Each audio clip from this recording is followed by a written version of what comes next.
disagree with you on like really, really much. Like I think.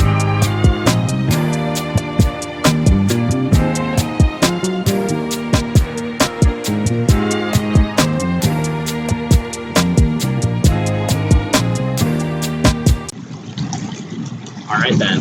Welcome to the river. Welcome. It's a river. What is God?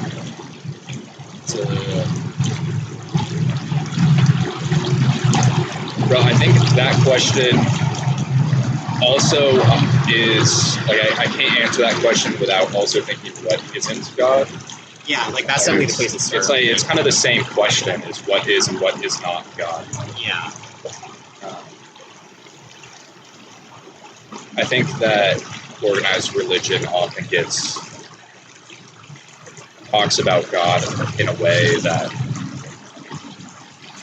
is very, honestly, like one-dimensional, and like kind of takes out all of the glory, in my opinion. Like, Takes out the what? The glory, in my opinion. Yeah. It's like, I think the nature of God is something transcendent of human understanding.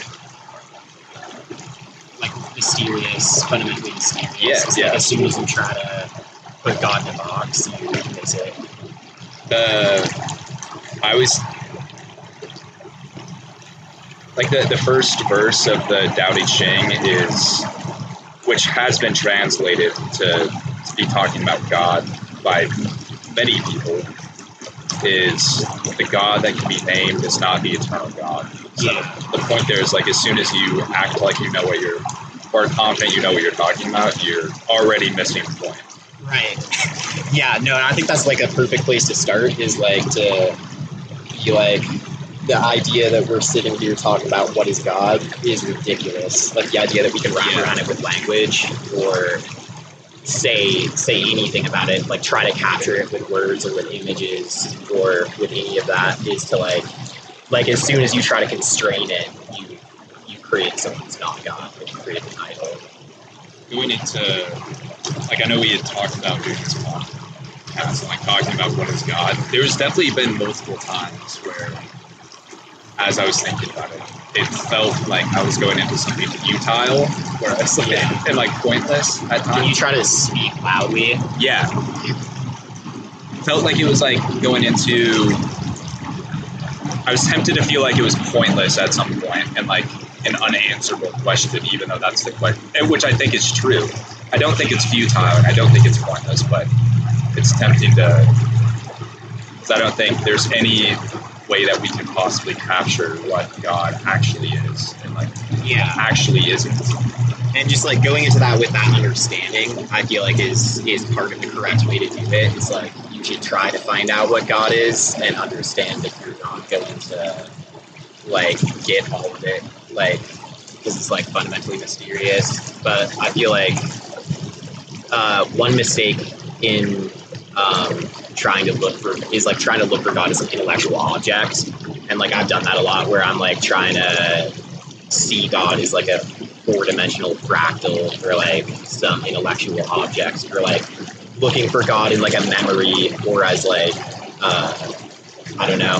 There are like a lot of places you can look for God where you won't find Him. Just like trying to do it intellectually, like conceptually, trying to approach a concept of God, because like God isn't a concept; it's like a living.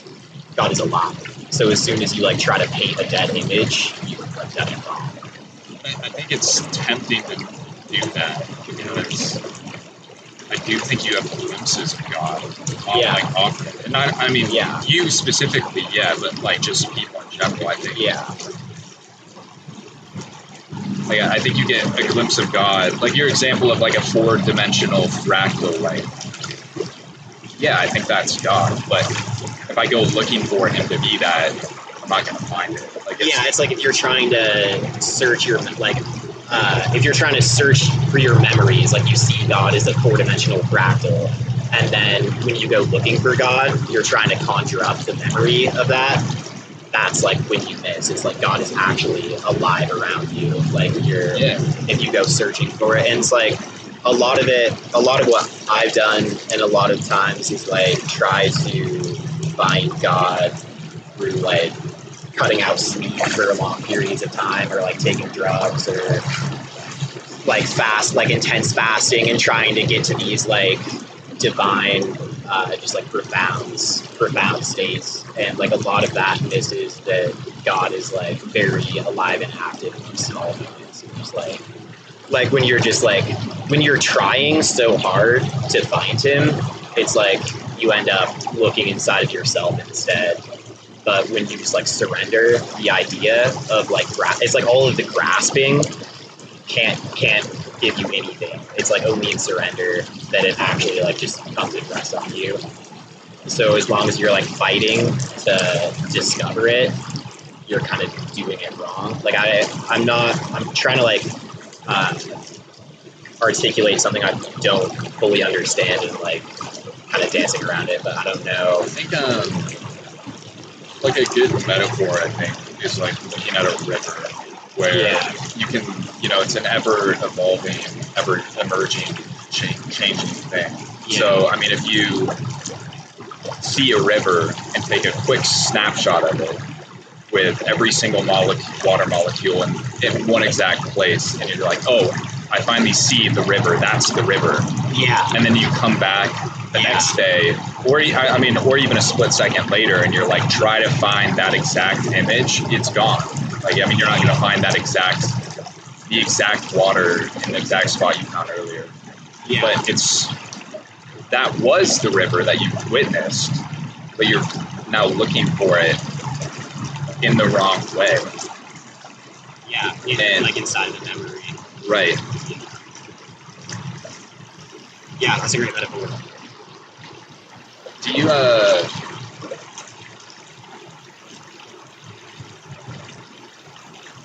what God would you say that you believe in? I mean, I believe that, like, Jesus is God. Like, we should definitely talk about Jesus. But, like, the reason that Jesus is, like, the Son of God. And, like, the reason I believe that is because of a bunch of personal experiences, and also just because I think when you, like, read what Jesus was saying and what he was doing and, like, talking about, he called, like, one of the big things that he points to something outside of himself rather than himself. It's like a huge trap that like I've fallen into, and like I think a lot of esoteric philosophy falls into, is like you're like acting like you're seeking God when you're trying to make yourself into God. And there's like a lot of self-deception in that like people act like they're seeking God when they're trying to play God, and like that's like another place you can mistakenly look for God, is like as an aspect of yourself, like something within you that like you're trying to pull out and like call it God. And there's a sense in which like that is where like God does reside in you, but like it's not who you are. So like when Jesus was doing all of his miracles and stuff, he was always like pointing to God and giving glory to the Father, and saying like it's not through my power but through yours. And then when you look at his like just how he lives, and how what he did was sacrifice instead of like he was like he could have done anything, right? He was like going around like healing people and raising people from the dead. Like he could have been, they wanted to make him king, and like he could have taken his own power, but instead he chose like crucifixion. So it's like when you like choose, is like the complete selflessness shows that he was actually in contact with something greater than himself, and it's like he was very like clear that was all of his power wasn't his own, but was from God, and was like to glorify God and not himself. And it's so easy to be like it keeps happening to me where I'll be like, having an insane revelation, and then it's like the river flowing through you, it's like you're feeling the currents of God flowing through you. And then as soon as like you reflect on yourself and are like, thinking about how special you are in light of that, you're like disconnected from it. So like the Jews and the Pharisees hated Jesus because they were looking for a self-important Messiah, and that's like still what they're looking for, like somebody who like is clearly they make themselves self-important in their just like the way that they gatekeep information, and like they're trying to like wear God as like an expensive coat, you know, like to make themselves look great in front of people. And they were expecting a Messiah who would like do that, who would like just like be like shining and glorious and like powerful and like destroying the Roman system with a sword. And it's like a lot of people are still looking for that. Like in America, they want God to like come down and smite all of the evil and like do it through violence and like self-importance, calling attention to themselves the entire time. So Jesus was like pointing outward the entire time he was doing it, making little of himself to the point where he like, there's a verse that's like, God finding himself as a man made himself completely obedient to the point of like death on a cross. And it's like that like servant mentality, it like is paradoxical, but it's like the fact that he puts on a servant mentality instead of self-important mentality is like some of the best evidence that he actually is God. So, you made the point about like the Jews looking for a self-important God. I think one part of Western, like the standard Western interpretation of God that I struggle with a lot is a very dualistic God, like and that's reflected often in religious beliefs as far as like. I'm having a lot of trouble hearing you, so I guarantee the microphone. Okay, yeah. Yeah, that makes sense. But like this duality of God is reflected in like a lot of their religious beliefs as well. As far as like, you know, Jews being the chosen people and like there be the non-chosen people, like I mean, like when that's written into your beliefs, like I mean, I think we see the fallout of on a daily basis of what happens when you create like two sides of people, like the chosen ones and the non-chosen ones, or the good ones and the evil ones. There's literally no one that can handle saying like you are the chosen one. Now go and like do this. It's like right. As soon as you get caught up in like the self-importance of it, you lose track of God because you start trying to give attention to yourself, and it's like that also. I should let you complete your thought, but it's like that's also the evidence that God is like outside of yourself. Is like as long as you lean into your own self-importance and like try to make yourself into God, and like if you tell yourself you're the chosen one and you believe it and start acting it out, you'll find out really quickly that you're not capable of doing any good on your own. It's like only through God. It's like the idea used to really piss me off when people would say like everything good is in God, and everything bad is like human's fault. It's like only if you're relying on yourself, you're only going to be capable of bad. Like that used to piss me off because I'd be like, you could say the same thing about, it's like a degrading image of people, because you could say the same thing about Satan. You could say that like everything bad is from Satan and everything good is in humans, and it's like but that's just like it's not the reality. Like if you try to play God and do it yourself, then everything just collapses. Yeah, for sure. I think I want to ask you more on the God outside of yourself, but maybe we can get there through the question of like a dualistic God. How do you? What is the spell out the duality? Well, there's I guess that was the question, is like, do you think you believe in like a dualistic God, or because I mean there's whole religions centered on non-duality and like Eastern cultures and stuff like that, and go through every effort to define their God as a non-dualistic God. And I mean, The dualism you're talking about is like me and God as two distinct entities. it could be that. It could be. I mean, one example of it is like, I mean, this.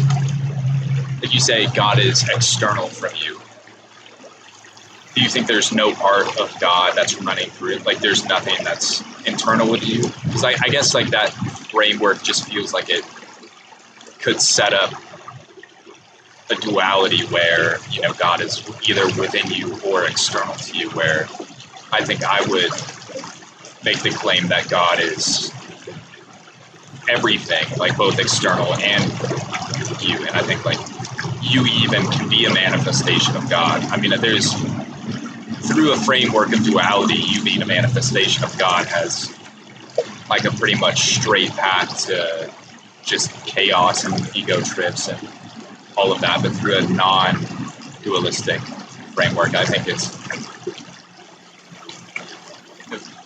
can be a very uniting thing. So I guess I wanted to just ask you, what do you have to say on like the duality of God or non-duality of God? Yeah, I think what you're saying is like there's the like fractal image of God, right? Where it's like everything is God. It's sort of like God is like spreading himself out into pieces to play hide and seek with himself, and everything is God trying to discover himself, like playing a game kind of. And so like within that conception, like I feel like a lot of schools of Buddhism kind of fall into that, where they're like you are God, and in releasing the illusions that you're holding on to about like ego and like the ideas of who you are, when you let go of that, you can actually like become God. Like you can flow into the God mind, which is like pervading over everything and in everything. It's like a fractal. It's like breaking down into pieces that are each reflecting itself. And there's like a sense in which that's so like I've thought about that, and then there's like the competing sort of like Christian schema, which is like you're an eternal soul separate from God, made in his image, and the afterlife picture of like, are you a disintegrated version of God that's going to reintegrate with him when you die, so you're going to flow back into God and become him because you were him all along, is sort of like an Eastern conception. And then there's the Christian afterlife, where you stay as an eternal soul who is like wholly yourself. And like life is sort of a process of hopefully like learning to be who you truly are, which is like a being in union with God. And as soon as you damn yourself from the river of life, you like damn yourself and separate yourself from God and cast yourself out into darkness, because God was the light that was pouring through you all the whole time. And it's like you do that through an act of self-deception, telling yourself you are God, cutting yourself off from the actual source, trying to play God, and like ending up a corpse. So it's like, and I think that just like the nature of duality is like a consequence of logic, which is the wrong approach. And it's like, that's obviously hypocritical because we're having a logical conversation, like trying to get at God with logic. But like that, like the idea that we can wrap around God with logic is absurd, because like we were just talking about how he's mysterious, and like the paradox is you can reach a place through whatever, like sleep deprivation, meditation, or maybe just like whatever, where you kind of step outside of logic and like seeming contradictions are reconciled because they're like part of a shared object. So I think that the idea of like viewing, like I do take the viewpoint that we are made in God's image and distinct from God, and God flowing through us is like our life source. And as soon as you disconnect from that, like sever yourself from it, you end up dead. So like the only source of life, like we're made to worship him. I think that humans are made to worship, and they, it's like I've talked about the eye as kind of a metaphor, and it's like the eye is the same word as I, like E-U-I-E and I.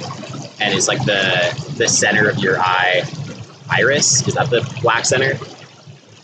Pupil? Okay. The pupil is like an empty black center, and it's supposed to be pointed outward at what's around you, and that's how the light comes in. But as soon as you try to make it yourself, you just collapse into an empty center. It's like, I think that's like Satan's mistake, because he tried to put himself on the throne of God and imagined he could do it, but then woke up at the bottomless pit instead, because God was the life source that he severed himself from. So I think that we are eternal souls, and like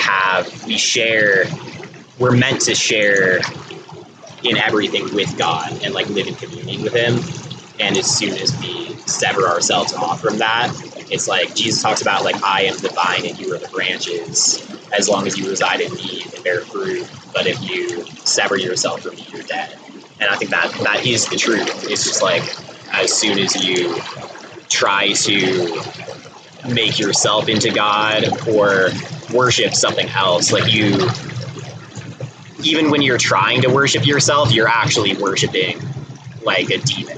Like, that's a dramatic way of putting it, but if you are playing a game of self-worship, you become a slave to like addictions and your own mentalities pretty much immediately.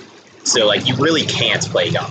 Like, it doesn't work. You have to be worshiping, like we're servants always serving something.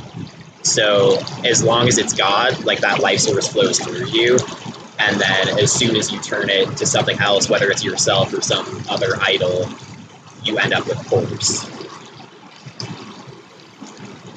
It's like, I've been thinking about the Egyptian pharaohs and how they're just like bedazzled corpses, right? They were like mummified and like celebrating death. They're like in the pyramids, mummified forever, like wanting to preserve their dead bodies bedazzled with jewels.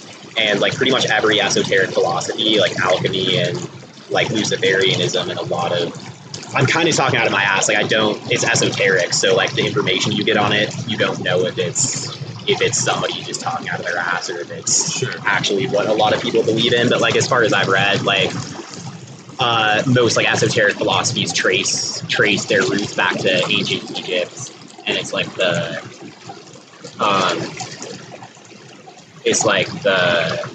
tombs of the pharaohs they're worshiping. It's like, as we're idolizing something, I don't know, this is like a lot of images, and I'm trying to piece them together and articulate it. But there's like a verse in Psalms about how people who build idols are like building, they're trying to shape God, but they're building like eyes that don't see, ears that don't hear, mouths that can't speak. And like, those who build them and put their trust in them become just like them. And that's like, so you said those who build them. Those who build them become just like them, and everyone who puts their trust in them.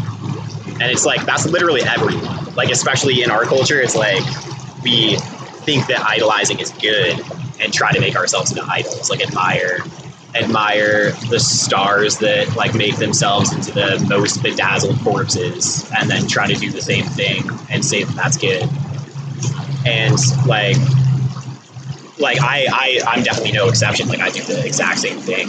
But like, I don't know, I've just been thinking about like the pharaoh's corpses, and how like that's the game they're playing, is like a celebration of death and calling it life.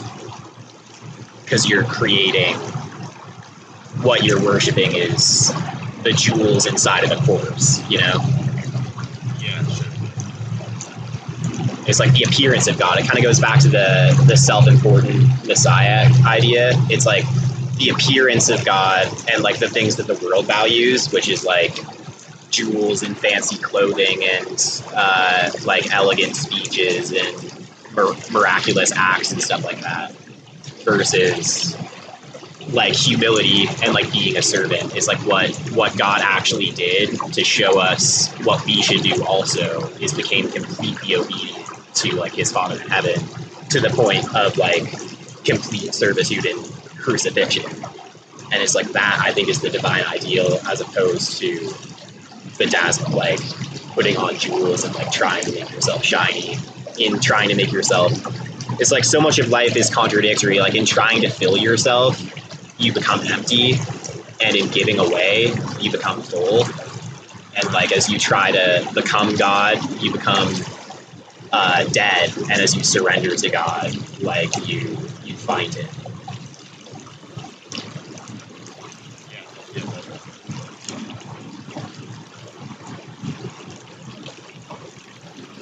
I've always, especially recently, interpreted like you say, as you give, you find like you become more whole. Yeah. I've always, more specifically recently, interpreted that in a way of like non-attachment to things, which I think is the same thing that you're talking about as like externally seeing God. I think attachment is a very egocentric thing. Like I think it's, you create like this identity for yourself based on possessions that you have and like things you want to do and look like, and it's bedazzling your course. Yeah, you're creating a bedazzled identity of yourself. Yeah. And when you do that, you're just suppressing this underlying reality that's running through you at all times. Yeah. So, I would be curious to hear your thoughts on this specifically too, but I've recently felt increasingly like most disagreements in spiritual and like really any spiritual conversations, most disagreements come down to like a discussion of human semantics. Like, and that's why I think it's really interesting to talk about what God is and get down to that, because I think and I think Jordan Peterson does this a lot, where it's like a very semantic disagreement about how you define things. And I mean, you have to start with a definition of stuff, but most people's definition of he specifically runs into this issue often, where his definition of God is different from what most people would think most people's definition of God is. And I mean, I think all of it falls short of actually defining God, as we mentioned already. But I think when I've read different texts from different religions, and I mean, Hinduism's a good example, like it seems to me that it's talking about the same thing with different words. And like when you talk about, like Hinduism has a bunch of gods. Yeah, that shit is cool. Hinduism has thousands of gods, and Christianity would look at that and be like, no, there's only one true God. But I think that what you're defining God as in that situation is just a different word. Because I think that Hinduism is a different word. Yeah. Like even different sects of Christianity use different words for God, or like Yahweh or Jesus, all of these things. It's so dope. Yeah, and I mean in Taoism, it's the Tao. Like I think you can call it that. And Hinduism, they have gods, but all of those are a manifestation of Brahman. So I think you could define God as Brahman in the same way and really not be too far off. And Christianity has this idea of, the Father, the Son, the Holy Spirit, like 3 in 1 in God. And I think you can apply the same to other religions. Like with Hinduism, like 1,001, everything's a manifestation of this one thing. They're all the one and the same, just in different forms. And I think that exists everywhere in spirituality and day-to-day life. And I really think a lot of it comes down to like semantics of what words are you using to describe things. Yeah, I think there are like very subtle differences that are actually like key distinctions, where different religions are pointing at something else. And it's like Jesus is really the huge question in all of religion. It's like, what is Jesus? Because if Jesus is God, and if like what he said is, or like the Son of God, and if what he said is true, then he is the way to the Father, like the way that he lives, and like residing in his spirit is the only way to find God. So like that's the reason for like the Christian supremacy that is like them saying that they have the answers and other people don't. And there's like obviously a lot of people who try to make it all into one thing, and they're different. Like I don't even necessarily disagree with that. Like I think that you can be a Tibetan Buddhist who knows God, but I think that the way as a Tibetan Buddhist you know God is by accepting the Holy Spirit. It's like in terms of the Christian just like story, it's like the first covenant was where God was like separate from man. There was like the veil that separated the inner temple from God, so people couldn't access it. And then like God spoke to Moses and gave him the laws and gave the Israelites a covenant, and was like, you need to stay with me and like follow these laws, and I'll like bless you and remain with you. And they didn't. And it's like, obviously they didn't. Like they didn't know what was going on. They were still like when they were in the wilderness, even though Moses was like, he had literally just split a sea in half to lead them into the desert, and God was saying like he was like sending them bread from birds on a daily basis. So it's like on one hand it's ridiculous that they wouldn't have done everything he said as he was like manifesting all his power in front of them. But on the other hand, it's like they didn't know what he was, and they were operating in terms of a worldly schema where they were hungry and like they wanted to get out of the desert, and it was like maybe impossible for them to look past that because they didn't have the Spirit of God like written into their hearts in terms of like the biblical narrative. Like God was like giving them a law and telling them to abide by it. They failed, so he like created a new covenant through Jesus, and was like, I forget where this verse is, I was listening to it yesterday, but it was like the new covenant I've written on your hearts, so that everyone who comes across it either rejects it or accepts it. And that's the one thing that determines whether someone is like damned or not. It's like God's like, sorry, that's the one thing that determines whether someone goes to hell, like is damned off from the life source. It's like a dam that you build in the river, cutting yourself off from the life source by refusing to turn to him. Because like the Holy Spirit is actually the living Spirit of Jesus that everyone comes face to face with. And like even people who like accept it, like still probably have parts in themselves that are like pushing it off and like not fully accepting it. But Jesus was talking about how like the Pharisees won't turn to him and let him heal them, and that was the thing that condemned them. It's like, I can forgive any sin except condemnation of the Holy Spirit, which is just like putting God off. Like if you turn it, Jesus said, I will never turn away anyone who comes to me, but if you refuse to come to me, I don't even condemn you, you condemn yourself. So it's like if you try to lean on your own understanding and make yourself into God or make something else into God, it will always condemn you. Like he told the Pharisees, it's not me who condemns you, it's Moses, because he's who you put your trust in.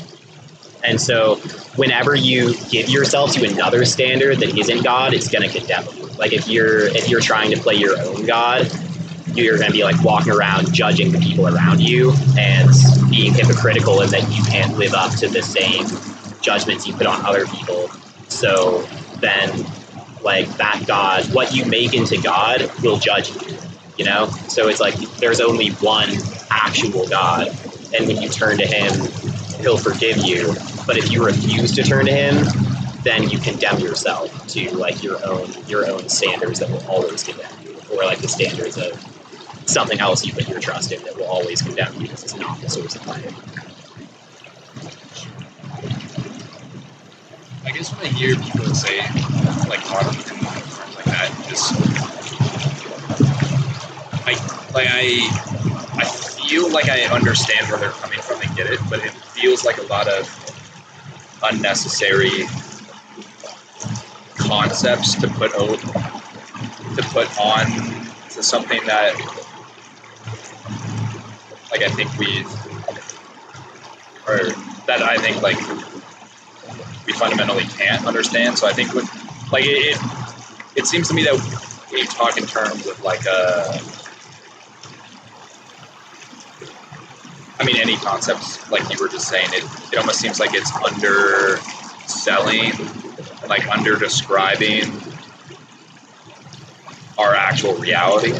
Like, yeah, in trying to describe anything, you miss it. Like, right, reality's yeah, not made out of words. For sure. But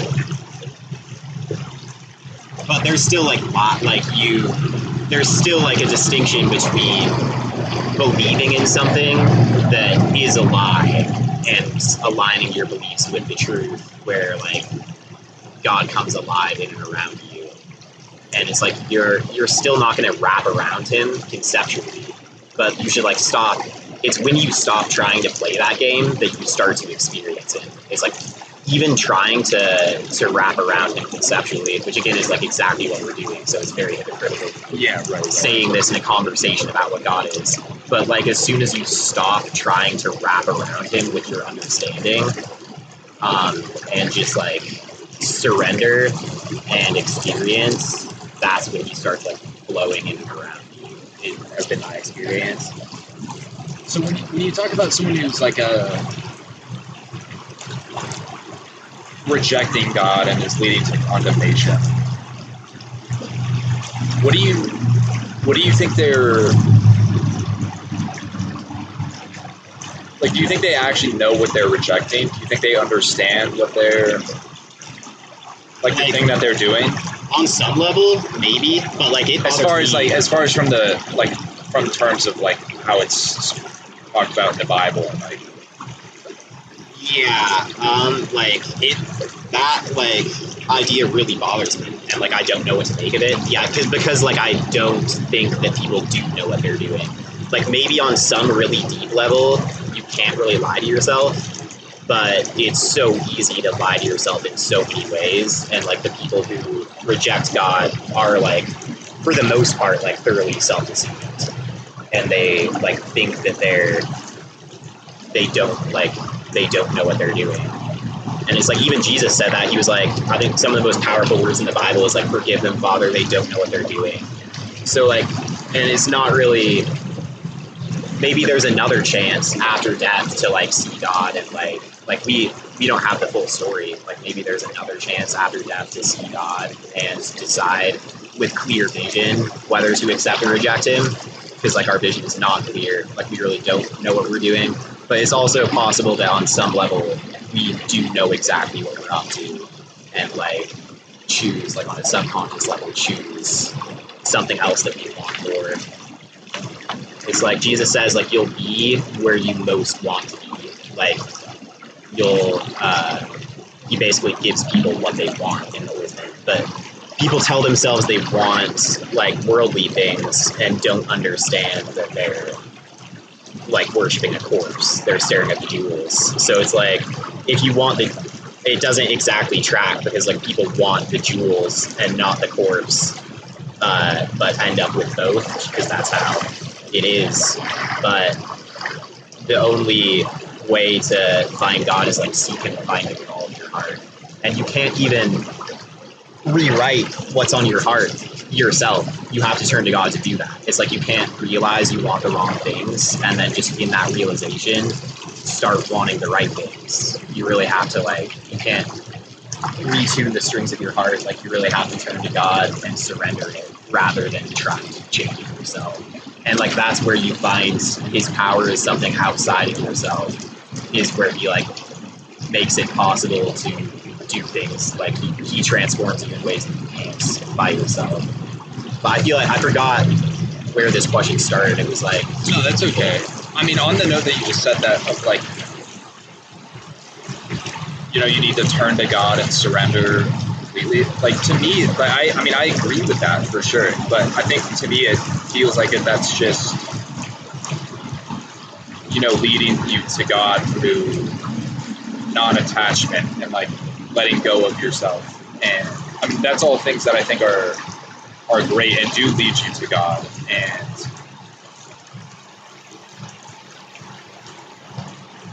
do you think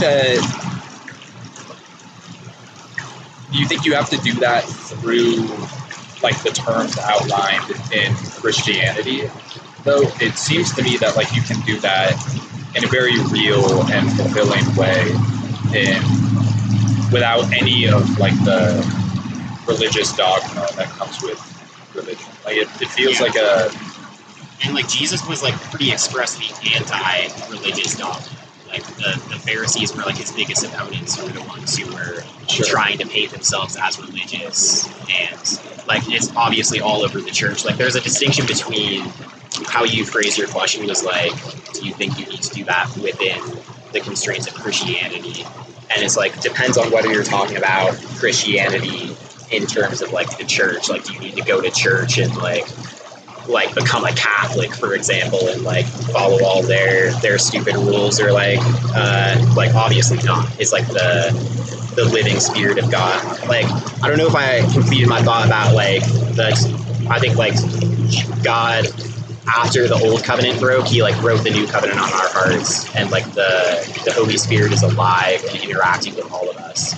So I think that like Tibetan Buddhist monk could know Jesus because he's the living spirit and accept him and frame it in his own terms that don't sound anything like the Christian doctrine and like find God.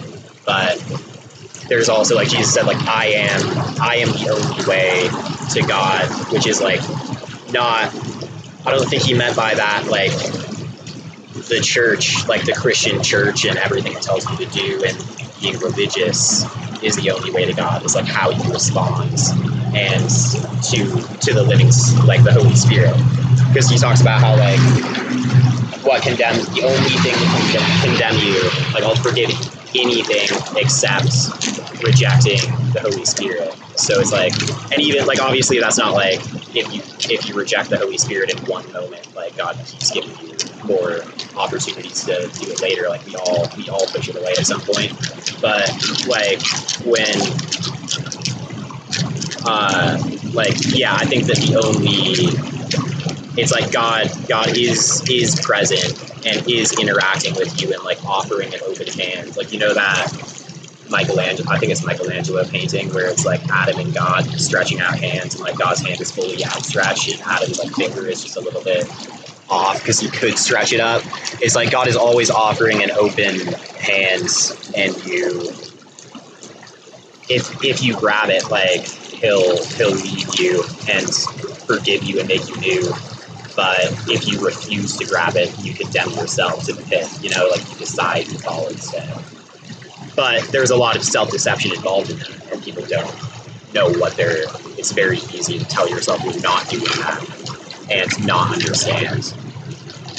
Even though on some level you might understand. But like again, like it bothers me a lot, like that question.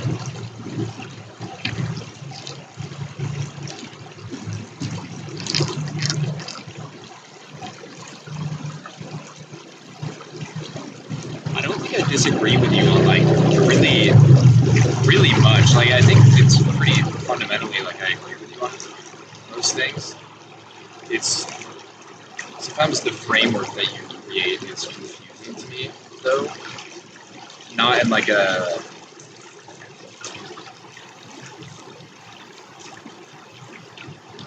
It's like, I don't think I'm right necessarily. Like, I'm sure if we had this conversation a year from now, I would. And I'm positive that I would have different things to say. Yeah.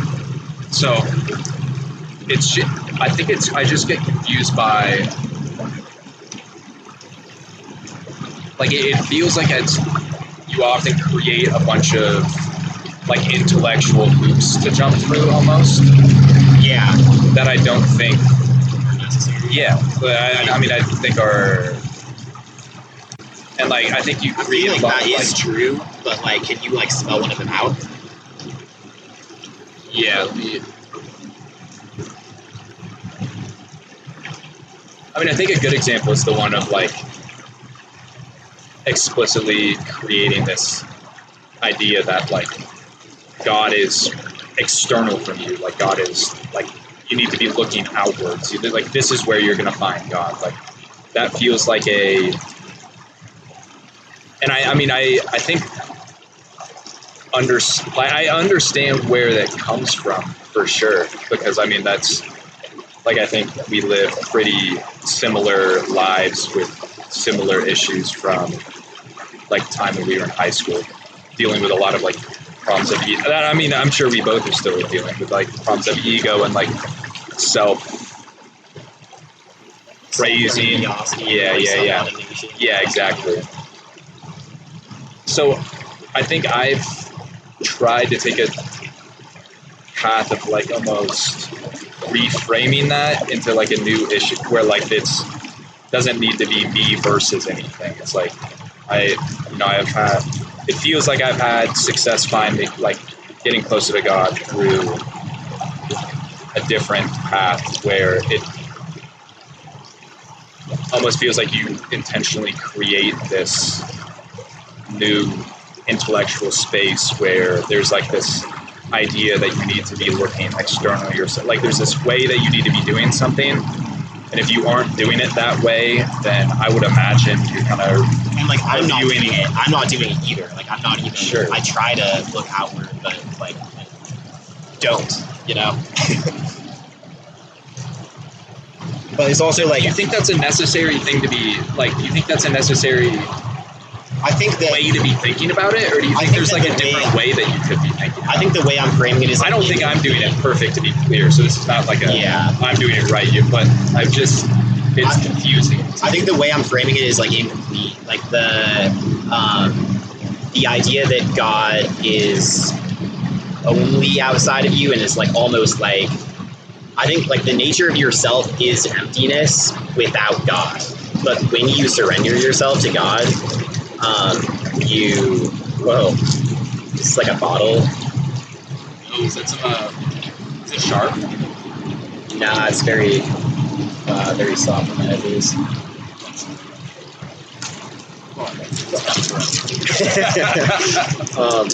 I think that like the nature of yourself is emptiness when you're severed from God. But then when you surrender yourself to Him, and it's like, in Christianity, there's like the distinction between the flesh and the spirit, right? There's like, you can, and God's calling you to like crucify your flesh and your fleshly desires and like your eyes that only see the world and like look to Him instead. And that's when you find true spiritual life. So I think there is a self to be found that God is flowing through. And the way to find it is by looking to God instead of looking to yourself. Like Jesus said, if you go looking for yourself, you'll find nothing. If you go looking for me, you'll find me and yourself. So it's like when you surrender yourself to God, whatever you give to God, He gives back to you, like made new and better.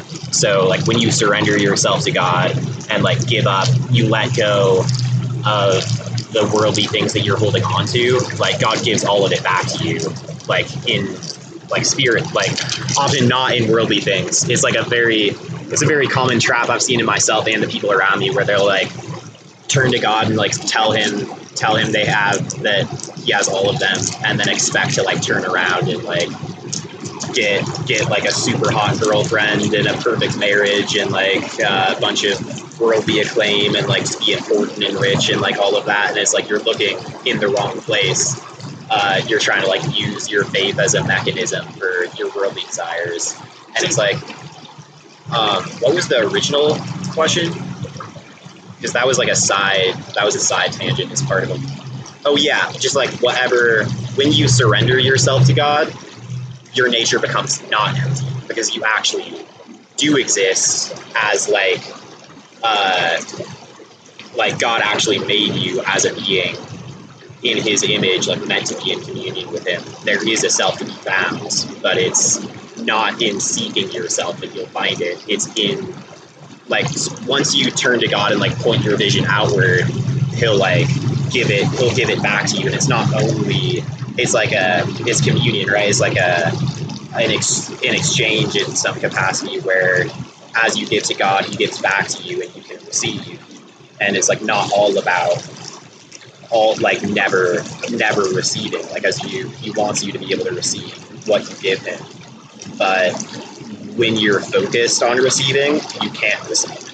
It's like in giving you can receive, and like in So we talk often about like a lot of, you could call them like paths to God, like things that you could be doing or we have done wrong and could be doing better, and like the way that we should do things to go to God. Do you think that it's sometimes it feels to me like we create something of like this is a way to God, and like clearly define it as a way to God, but then make the misunderstanding of, rather than using it as a tool in that way, like clinging on to it as like so it's like you create a bridge to cross the valley of like the shadow of death or whatever, and then like in like when you create that and then like try to walk it, get caught like trying to walk the bridge rather than like keeping the eyes on crossing the valley. Where you stand on the bridge and start yelling about everyone, look at the bridge I made. It's like that's what Jesus and the Pharisees were doing, is like you were given the keys to the kingdom, didn't even let yourself in, and now like gatekeep it from other people. It's like you found the bridge, and instead of walking across it, you just like call attention to yourself in the fact that you found it and try to get the people to worship you about how you're holding the keys and don't actually let them cross. And I think there is like something in that I am doing, where like I take pride in like a lot of the crazy God experiences I have, and in like telling myself I'm trying to pull people into God when I'm actually like concerned with people seeing me as like the one who found God, Yeah. I'm sure you do that, but I mean, to be clear, I also do that. Yeah, for sure. I have these wild meditation experiences, and I'm like, oh, I found it, guys. Look at this. I meditated for 6 hours. I found reality. It's the first thing you do once you find, because like part of it is like a good impulse. So it's really easy to paint it as virtuous, because you'll be like, I found it. I want to show all my friends and like help them and bring them there. So like that's what you tell yourself. But a lot of times you lose it in the process of doing that and making it about yourself. It feels to me like specifically with the example of like meditation, feels like I find like, I get to a space by like losing myself, pretty much. And then the second I like lose myself and glimpse God, it's like, yes, I found it. And then like, through this process of like releasing desires and the ego to become one with, I mean, it's like a ridiculous way of describing it, but like become one with whatever. It's like the second that happens, the first impulse is to grab onto it. It's like, look, I found it and I am one with God. Like I am God, guys. Exactly. So I guess it's like that's what's confusing to me about like I don't have anything, like I really don't have any problems with the way that you talk about like these things of I think you could call them paths to God and like the way to God, and like I think it's all helpful, but I just worry that it gets at times for you or listeners or me or that it just becomes a fruitless thing, that it just becomes like another path where we get stuck and like are creating suffering for ourselves. Yeah, it's like when you reflect on yourself as the one who found it, you lose it.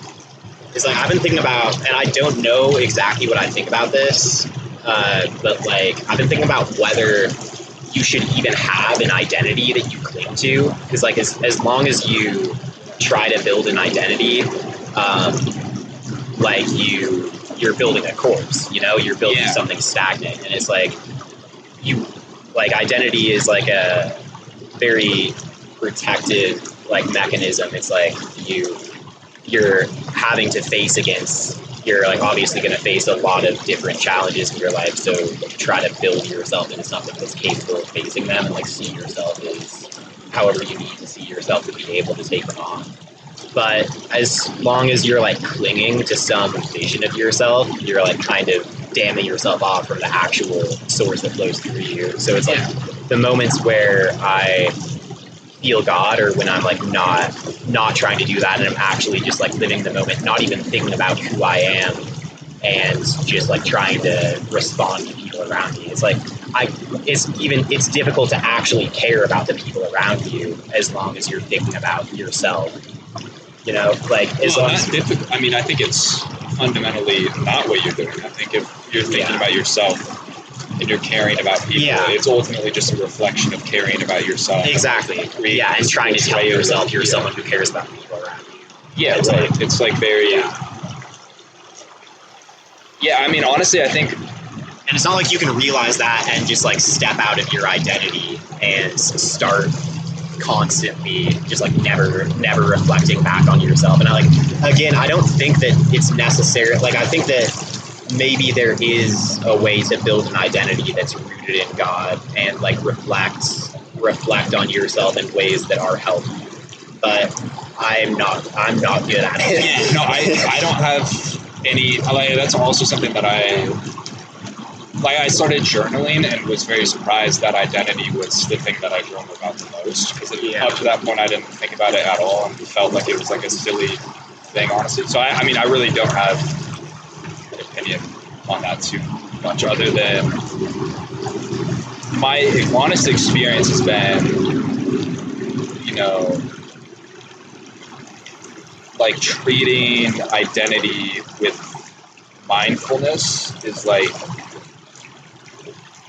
to paint a picture of like an example, like there's times where I've thought of myself as like a confident person, and then I'm like meeting new people and I hold on to this like, oh, I'm a confident person, like I can make good impressions. Well, right there I've set myself up for failure. Yeah. Because then I like meet someone, I say some weird shit because I'm a confident person, you know. And I say some weird shit, get some weird response, and then just like this whole picture I built crumbles, where like I think my experience has been like, oh, like I have this thought of like, I'm a confident person. It's like, oh, mindful. Like I recognize that. I'm like, I don't have to grab onto that. So it's just, I think you can just like kind of let that go. And it's like, to your point, like it's makes you recenter your attention on reality of like this external reality that you are a part of. You know, it's like you had this idea of yourself and how things were happening, and you can let go of it and actually see what's going on again. Yeah. So I do think it's possible to make, like you said, you don't think it's possible to like see through that in some way. I honestly, I do think it's possible in some way. It's kind of slow and I didn't say it's not shit. possible. I just said it's like just the realization that you're doing it isn't enough to step out of it. Sometimes I think it is, honestly. Like maybe. Like I think it's one of those things where sometimes all you need to happen to like get out of something is recognizing that you're in it. Like you have to recognize it with like all of your being to the point where you actually desire to change it. Like there's some things like it's very easy to realize, for example, with like the like caring what people think about you. When you don't care what people think about you, they start treating you like you're a chosen one, and you start having crazy experience. Like I've gotten to places like for short periods of time where like just crazy God stuff is happening, and I like was actually sort of operating, like I don't want to say like egolessness, but like was just operating in a place where I was actually just like pretty selfless in my orientation and like looking for ways to help the people around me and not looking at myself. And then like crazy stuff would happen and people would be like saying like you're like just like praising me in a lot of ways, and then like I would fall back into like caring about their praise and then get caught in the cycle again. And it's like, as long as you, oh my gosh, yo, Yo, bro, does the ground break out under it? Oh my gosh, That was wild. that's crazy. Damn, like on the dot for an hour. No That's way. crazy. No way, dude. It's like literally the ground gave out under both the left and the right now. I will have to head out pretty soon, so we could probably just wrap it up. That's chill. Fire. Yeah, that sounds good. Yeah, let me just to complete my thought is just like, Of course. you want to just hold this table? Yeah, I got it. Just set our Sure. feet under it. It's like as long as you're like focused on having people have a certain perception of you, you can't even create that perception of you. And then it's like when you give that up, people have a good perception of you, and then you like fall back into the cycle of caring what they think. And it's like that same dynamic just plays out all over the place. Where like the more you cling to something, the more you push it away, and when you surrender it, then it comes to you. It's like, yeah, I don't know. Yeah, no, like, it's it's certainly very contradictory like that. Yeah, agreed. Alrighty. Was this River Talks #1 down? Yeah.